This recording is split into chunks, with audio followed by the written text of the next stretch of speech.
Hello, I'm John. Welcome or welcome back. So, I have four books to talk about today, and three of them are fiction. One of them is nonfiction that I finished earlier today. I've been reading quite a lot lately, and in fact, several of the books I've finished, I'm not going to put into this video because technically they are for Dr. November. Uh, but we're going to see how well I remember these. And lately, I have really just been in the mood for entertainment. I tried to get myself to read something a bit more serious. I picked up a couple of works of philosophy, for instance. I picked up some serious histories, and I just could not get into them. So I've just been reading fiction mostly, fiction for entertainment purposes, and my mind has been wandering a little bit recently, and I have not been reacting so well to uh, autumn and the cold weather and everything like that. So the first book I have to talk about is Elmore Leonard's Ombre, and I believe this is the fifth Elmore Leonard novel that I've read.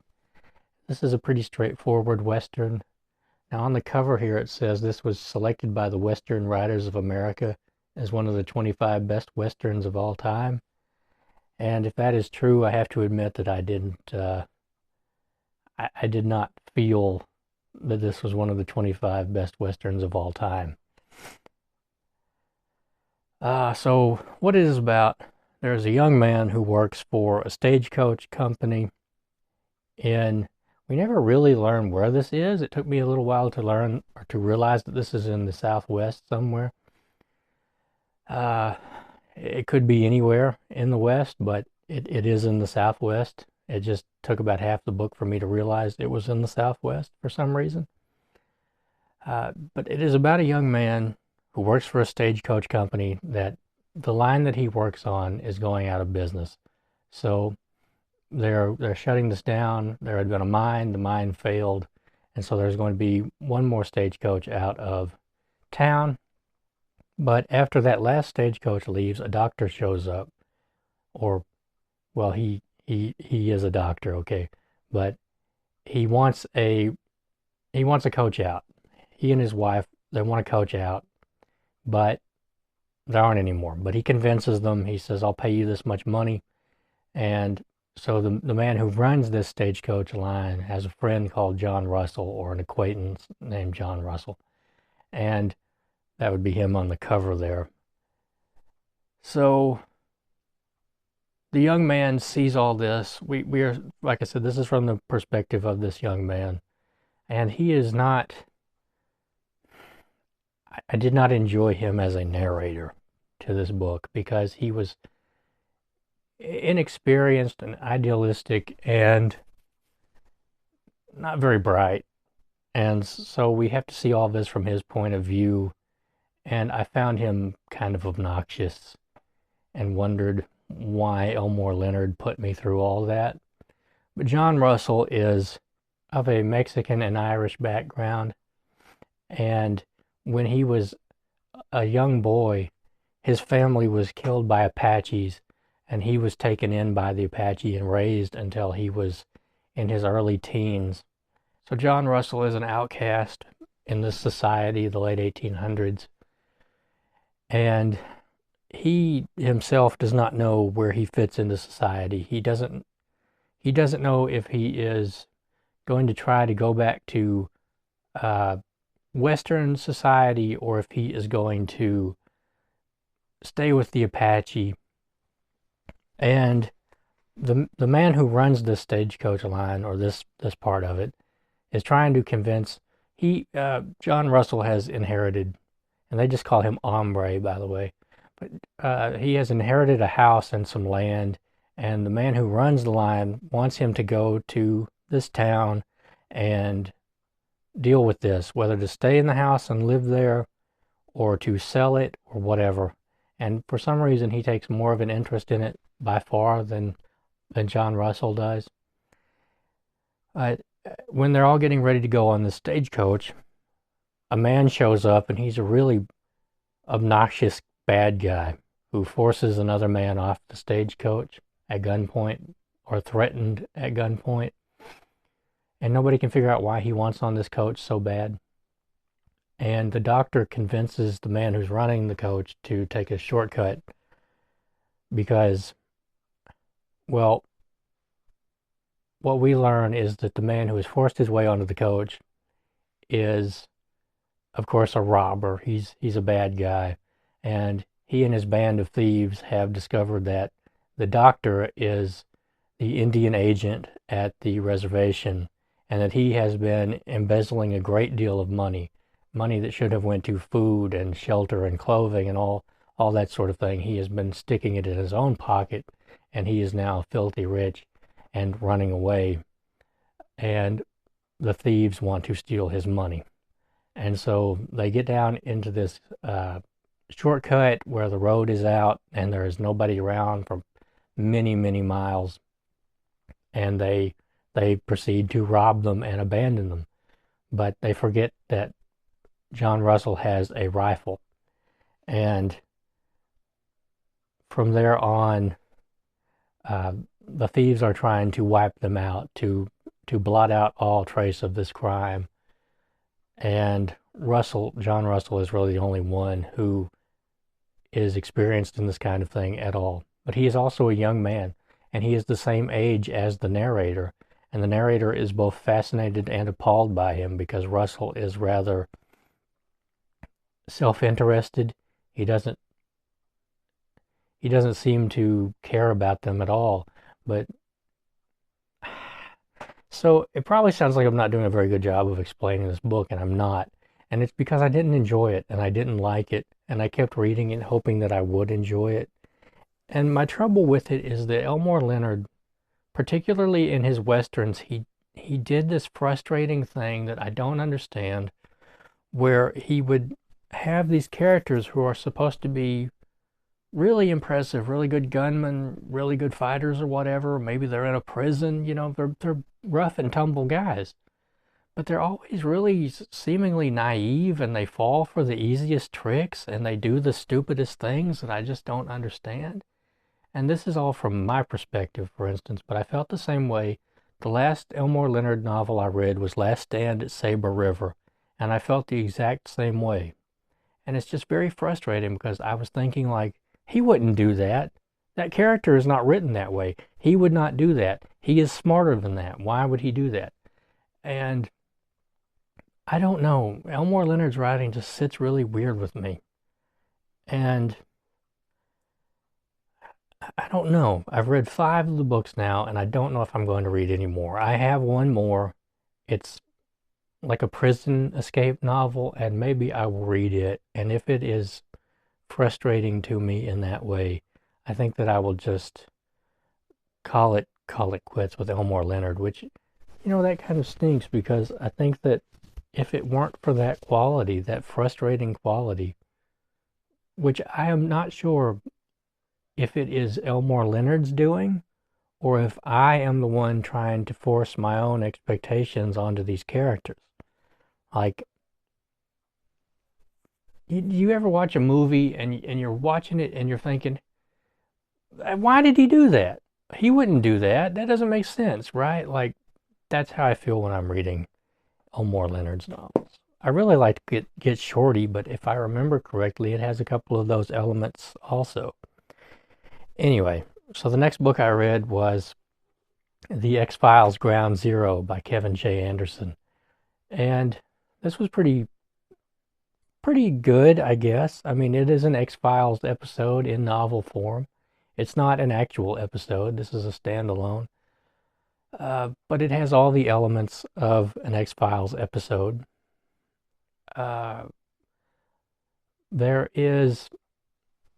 are some nuclear scientists who were working on a big bomb in a facility in California, and the head scientist there, who was also in the original building of the atomic bomb at Los Alamos, and on through all of that experimentation through the 50s and 60s, He is in his office and he dies in what can only be described as a very, very, very small nuclear blast. And so Mulder and Scully are called in to deal with this. And other people start to die who are involved in the atomic program. And at the same time, there is so we are told this from the beginning, of course, because in X-Files episodes, generally, we, the viewer, we are both witness to Mulder and Scully's investigation, but also to the person who is committing these crimes or the creature or whatever. So there is a man who has been. This really is one of those journey novels where the important thing is the story itself and not so much the elements of the story. So I feel okay with maybe giving some spoilers here. But there's a man who lived, he was born on a tiny little island out in the South Pacific in a tribe that had never been contacted before. And the U.S. government came in, they needed a place to test their atomic bombs. They found this little atoll, and they didn't search for people, or maybe they saw kind of that there were people there, but they really didn't care. And they set off an atomic bomb, and they killed his entire tribe, all his people, all his family, and everything. And he is the only one who survived.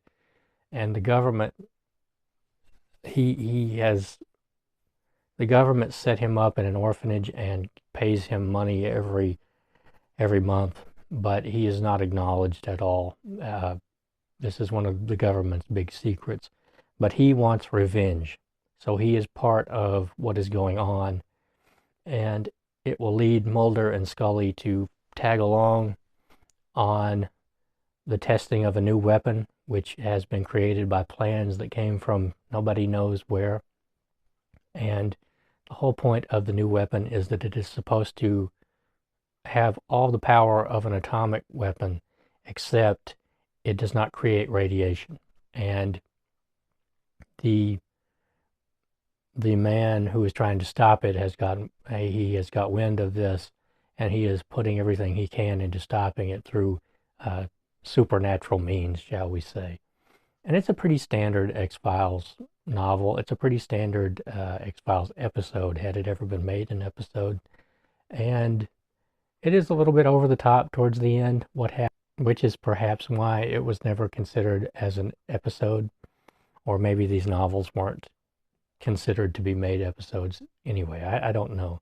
This one is from, I think, 95, so it wouldn't have been too long after the show started. Yeah, 95. But I enjoyed it. It was pretty standard X-Files stuff. So the next book is Mark Frost's The List of Seven. And this was really good. I really enjoyed this. So the premise of this is that there is a young doctor, and he is called out. He is sent a letter by a woman who wants him to come to a seance because she feels that something very bad is going to happen, and she needs help. So this young doctor goes to this seance, and the medium turns into a demon in front of them all. So he thinks that he sees fraud going on. So he stands up and calls it out, and he throws a chair at this kind of ghostly image, and the medium freaks out and turns into a demon. And at that moment, some men come out from a back room, and they cut the throat of the lady who sent him a letter, the letter to get there. And the doctor is saved by a man. He is saved by a man, and they run out the back and into a carriage, and they flee.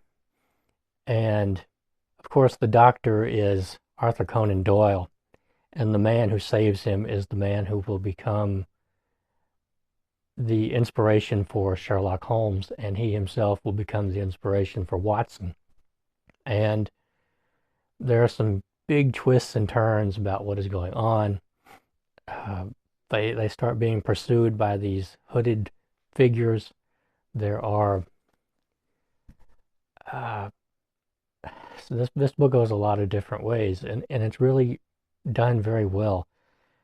So Arthur Conan Doyle had been reading Helena Blavatsky's books, so she was kind of a spiritualist back in the day, and he had been reading her books, and it inspired her, or it inspired him to write a book called The Dark Brotherhood, and he sent it out to all these different publishing companies, and it turns out that one of the publishing companies is actually a front for a group almost exactly like that in the novel he wrote.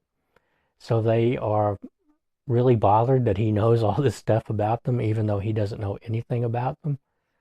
And they are now hunting him down, and they set up this whole seance to sort of figure out who he was and what he was doing, because this is before he was famous or anything like that. And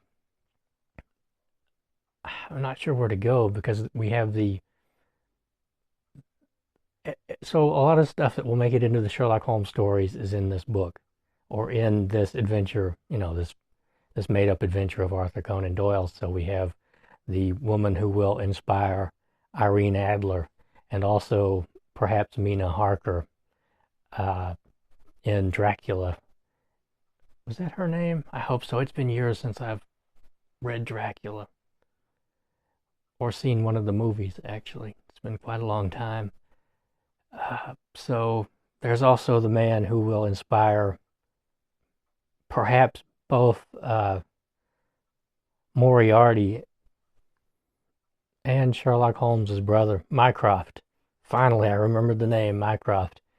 And this was just a really good book, really interesting book. I think it was done really well.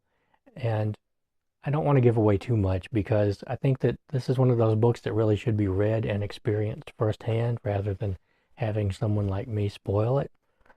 It is a really good adventure story. It is a really interesting take on, well, what if Arthur Conan Doyle actually had this adventure? And what if Sherlock Holmes was a real person? And what if Moriarty was a real person? What if Mycroft was a real person? I think that was a really interesting take on this. And it was really well done. A book like this in the wrong hands could have been done very, very badly. This was really good. My only problem with it, and this is not going to spoil the ending or ruin the ending, but the actual ending of the novel, I think it was weakened a little bit, because by then Arthur Conan Doyle is sort of cut off from the events that are going on, so he hears it from someone else. And I didn't like that at all. I didn't really see the point of that. I felt like if Mark Frost was going to go 3/4 of the way, he should have went all the way with the story, and I think it would have been better. But it was still really, really good. And you have this great cover and the artwork on the inside, which is all part of the book.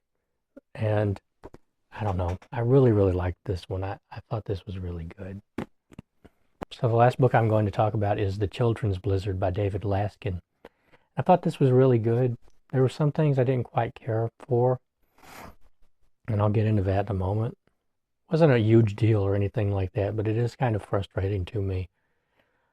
So this concerns a blizzard in 1888 in the Great Plains, and how on a warm, balmy day in January, the first day where people had been able to get out of their houses and work on their farms, or do whatever, or send their kids off to school in quite some time, a blizzard composed of these very, very fine ice particles swept out over the Great Plains at 50 to 60 miles an hour and caught people out away from their homes, or caught them in places where they could not survive these extremely cold, negative 30-degree temperatures in this ice.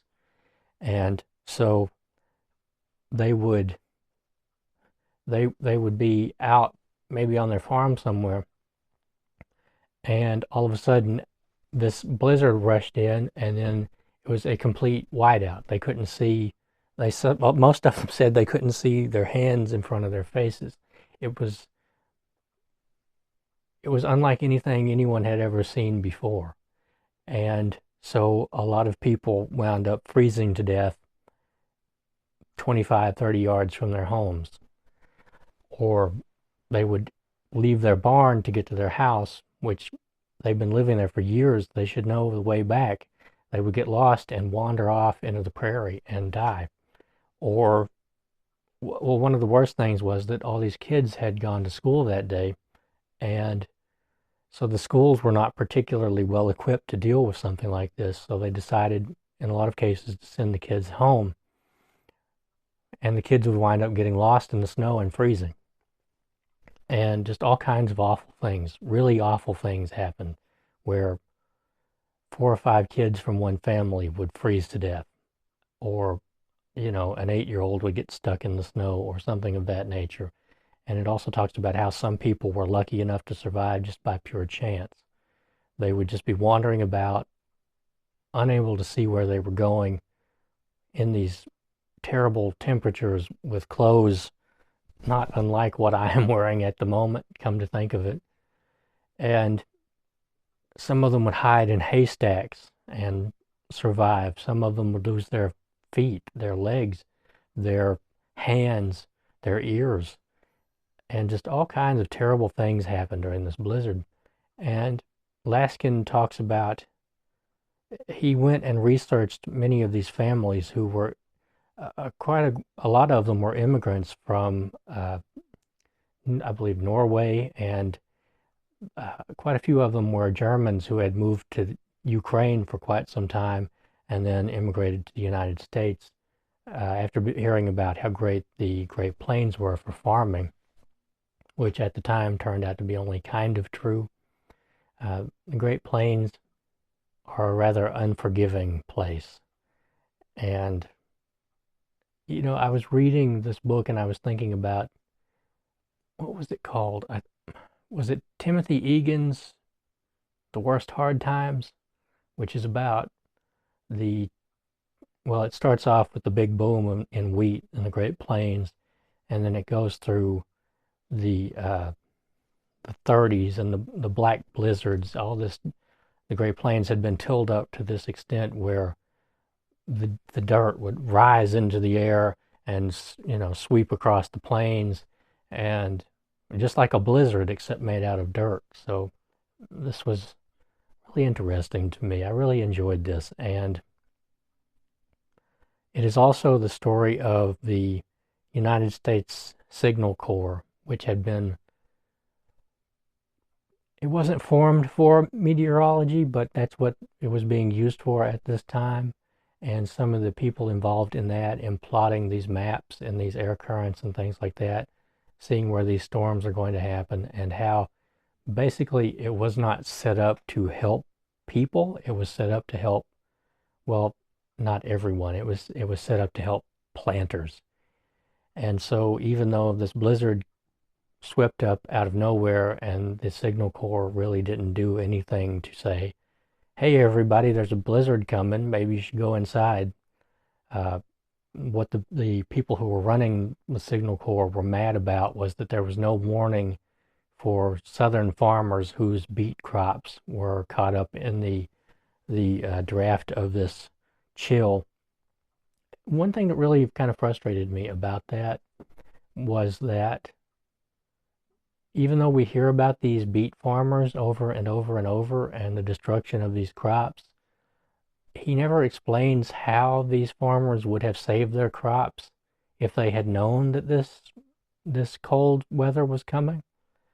I would imagine they would probably have put hay over top of it, but I'm not entirely sure, and I really would have appreciated that, because otherwise it's just kind of like, okay, well, they would have known about it, so what? Oh no, there's cold coming. I mean, we have to know how the farmers are planning to deal with this cold weather. We can't just be told about it over and over and expect to understand how they were going to combat the cold. And